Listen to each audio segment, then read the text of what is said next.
বন্ধুরা, এই মাঘ মাসে শুক্রবার আপনি যদি সন্ধ্যাবেলায় এইভাবে ঘরে ধূনা দিয়ে থাকেন, আপনার ঘরে থাকা সর্বপ্রকার নেগেটিভ জিনিস বেরিয়ে চলে যাবে। ঘরে আগমন হবে পজিটিভ ঊর্জার এবং মা লক্ষ্মী ও বাবা নারায়ণের কৃপায় আপনাদের গৃহস্থ জীবন হয়ে উঠবে সুখের। বন্ধুরা, অর্থনৈতিক উন্নতি ঘটবে এবং চাকরি জীবন বা ব্যবসা জীবনে আয় ইনকাম বাড়তে থাকবে। এর জন্য আপনাকে করতে হবে শুধু দুইটি কাজ।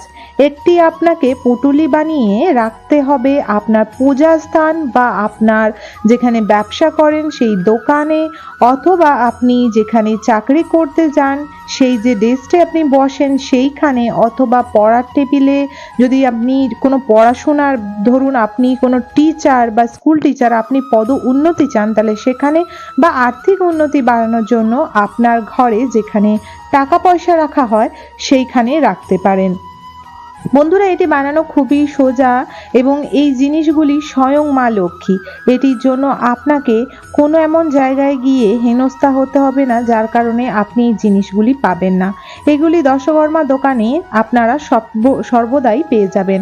বন্ধুরা, বলা হয় হিন্দু শাস্ত্রে বিশেষ করে মা মহালক্ষ্মী ৮টি রূপ রয়েছে। ৮টি রূপের মধ্যে মা ধনলক্ষ্মী একটি। ধনলক্ষ্মীর পূজা করলে ধন সম্পত্তি সুখ শান্তি বৃদ্ধিমান হয়।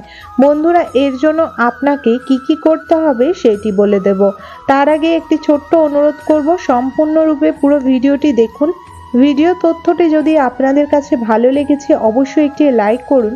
কমেন্ট বক্সে জয় মা দেবী লক্ষ্মীর জয় অবশ্যই লিখুন। এতে মা লক্ষ্মীর আশীর্বাদে আপনাদের ঘরে সর্বদা ধন দৌলত সুখ শান্তি সমৃদ্ধি বজায় থাকবে। অবশ্যই চ্যানেলটিকে সাবস্ক্রাইব করে রাখুন আপকামিং পুজো পাঠ, তন্ত্রকথা, জ্যোতিষশাস্ত্র, বাস্তু টিপস, টোটকা ও উপায় দেখার জন্য। বন্ধুরা, এবার আমরা জেনে নেব যে কিভাবে আপনাদের ঘরের মধ্যে এই কার্যটি করতে হবে।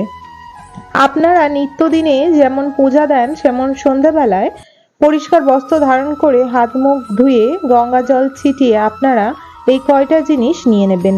এই কয়টা জিনিসের মধ্যে আপনাকে নিতে হবে যে জিনিসগুলি, সেগুলো যেন একদমই পরিষ্কার থাকে বা শুদ্ধ থাকে। আপনি রান্নাঘর থেকে বা ঘরের কোনো জায়গা থেকে নেবেন না। যদি ঠাকুরের জন্য আলাদা করে আপনি তুলে রাখেন তাহলেই নেবেন। বন্ধুরা, এটি করার জন্য আপনার মনে মা লক্ষ্মীর প্রতি অটুট বিশ্বাস থাকা অবশ্যই দরকার। যে কোনো জিনিস বিশ্বাস যদি না থাকে সেই ফলটি সেই ব্যক্তি পায় না। বন্ধুরা, যেমন সামনে থাকে আমাদের ছবি কাগজের অথবা মূর্তি পাথরের, তার মধ্যে আমরা ঈশ্বর মনে করে যখন পূজা করি সেখানে ঈশ্বর দেখা দেন। তাই যখনই কোনো উপায় বা টোটকা বা ক্রিয়া করা হয় তার উপর আপনার অবশ্যই একটি বিশ্বাস রাখা দরকার। তো জেনে নেব এর জন্য কি কি দরকার। সবার প্রথমে লাগবে আমাদের নারকেলের ছোবড়া, তারপরে লাগবে 9টি তেজপাতা এবং তারপরে লাগবে আপনার কর্পূর। ভালো লুজ কর্পূর নিয়ে নেবেন। তারপরে নেবেন 9টি লবঙ্গ এবং তারপরে নেবেন আপনারা অন্তত হাতে করে 1 মুঠো মতো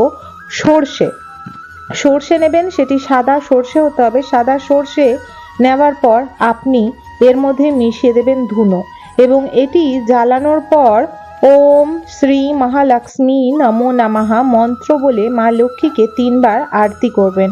তারপরে আপনার ঠাকুরঘরে থাকা সর্বদেবদেবীকে আরতি করবেন এবং তারপরে জয় মা লক্ষ্মী দেবীর জয় বা ওম শ্রী মহালক্ষ্মী নমো নমঃ এই মন্ত্রটিও বলে বলে বা হরে কৃষ্ণ মন্ত্র বলে বলে ঘণ্টি সহকারে আপনি সারা গৃহে এই ধুনোটি দেখাবেন এবং এটি যখন জ্বলে যাবে আপনার ঘরে থেকে নেগেটিভ জিনিস বেরিয়ে যাবে। কেউ কালো জাদু টোটকা করে রাখলে কেটে যাবে। ঘরে থেকে বাধা বিপত্তি দূর হবে। ঘরেও উন্নতি এবং ভগবানের আশীর্বাদও বসবাস হবে। তারপরে আপনারা নেবেন একটি সাদা কাপড়, তার মধ্যে লিখতে হবে লাল কলম দিয়ে 8 নাম্বারটি লিখতে হবে। এই বছরের শুভ সংখ্যা হলো 8, তাই আপনাকে 8 লিখতে হবে এবং তারপরে নিতে হবে গোবিন্দভোগ চাল 1 চামচের মতো অল্প করে নিতে হবে। আপনাকে 3টি এলাইচি, 3টি লবঙ্গ, সামান্য একটু সিঁদুর এবং সামান্য একটু হলুদ নিয়ে এটি একটা পুঁটলি বানিয়ে এটি মা লক্ষ্মীর চরণে ঠেকিয়ে আপনারা ওখানে রেখে দেবেন এবং পরের দিন আপনারা শনিবার এটি তুলে নিয়ে আপনি আপনার তিজোরিতে অথবা ঠাকুরের কাছে এই পুঁটুলিটি রাখতে পারেন। ঘরে সুখ শান্তি সমৃদ্ধির জন্য, আপনার ব্যবসার জায়গা রাখতে পারেন, আয় উন্নতি বৃদ্ধি করার জন্য, পদ উন্নতি করার জন্য আপনি আপনার চাকরির জায়গা এটি রাখতে পারেন এবং জীবনে সফলতা পাওয়ার জন্য এটি কিন্তু আপনি আপনার ঘরে সর্বদার জন্য রাখতে পারেন পরিষ্কার জায়গায়। এটি ধূপ দ্বীপ দেখাবেন, এতে জীবনে আয় উন্নতি আসবে এবং এটি স্বয়ং মা লক্ষ্মীর আশীর্বাদ স্বরূপ বলে মান্য করা হয়। আশা রাখবো বন্ধুরা আজকের ভিডিও তথ্য থেকে আপনারা জানতে পেরেছেন এবং অবশ্যই একটি লাইক করে দেবেন। কমেন্ট বক্সে অবশ্যই জয় মা লক্ষ্মী দেবীর জয় অবশ্যই লিখবেন। অবশ্যই চ্যানেলটিকে সাবস্ক্রাইব করে রাখবেন আপকামিং পুজো পাঠ, তন্ত্রকথা, জ্যোতিষশাস্ত্র, বাস্তু টিপস, টোটকা উপায় দেখার জন্য। সকলে ভালো থাকবেন। জয় মা দেবী লক্ষ্মীর জয়। রাধে রাধে।